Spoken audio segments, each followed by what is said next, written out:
તો ફરી એકવાર વાત કરીએ ચંડોળા તળાવની જ્યાં ડિમોલેશનની કામગીરી હાથ ધરાઈ હતી જેને રોકી દેવામાં આવી છે। આ કાર્યવાહી રોકી દેવામાં આવતા અનેક ચર્ચાઓ થઈ રહી છે। 2 દિવસ બાદ અચાનક આ ડિમોલેશનની કાર્યવાહી રોકાઈ છે। તો આ વિશે વધુ માહિતી માટે જોડાઈ ગયા છે સંવાદદાતા ઝલક। જે ડિમોલેશનની કામગીરી હતી અચાનક રોકી દેવાઈ છે, શું કારણ સામે આવ્યું છે?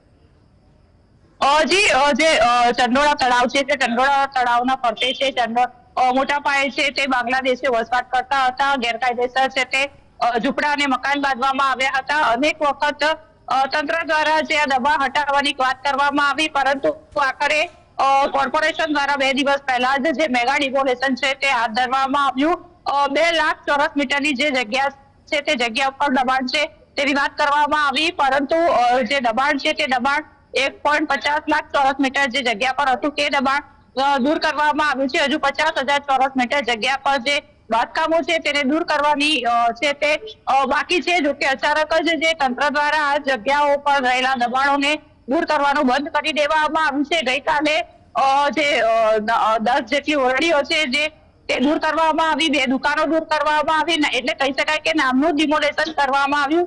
2 દિવસના ડિમોલેશન બાદ તંત્ર દ્વારા અચાનક જ જે ડિમોલેશનની જે કામગીરી છે તે બંધ કરી દેવામાં આવી છે। જે જેસીબી 50 જેસીબી હતા, 50 જેસીબી મજૂરો સહિતનો જે સ્ટાફ છે તેઓને પરત મોકલી દેવામાં આવ્યો।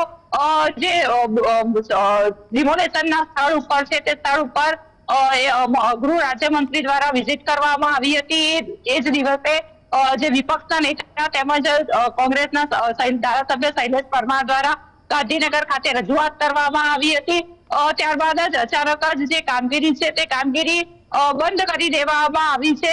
બુધવારે બપોરે છે તે કામગીરી બંધ કરવાની સૂચના આપવામાં આવી। શા માટે ડિમોલેશન બંધ કરી દેવામાં આવ્યું તે અંગે કોઈ તંત્ર દ્વારા કોઈ સ્પષ્ટ છે તે વાત જણાવવામાં આવતી નથી, પરંતુ સૂત્રોનું માનીએ તો જે ડિમોલેશન છે તે હાલ પૂરતું બંધ કરવામાં આવ્યું છે। આગામી દિવસોમાં પોલીસ કમિશનર, કોર્પોરેશનના અધિકારીઓ, કલેક્ટર સહિતના જે લોકો છે તેઓની બેઠક મળશે અને ત્યારબાદ કેટલું અને કેવું ડિમોલેશન કરવું તે બાબતે ચર્ચા થશે અને પછી આગળની જે કાર્યવાહી છે તે કરવામાં આવશે।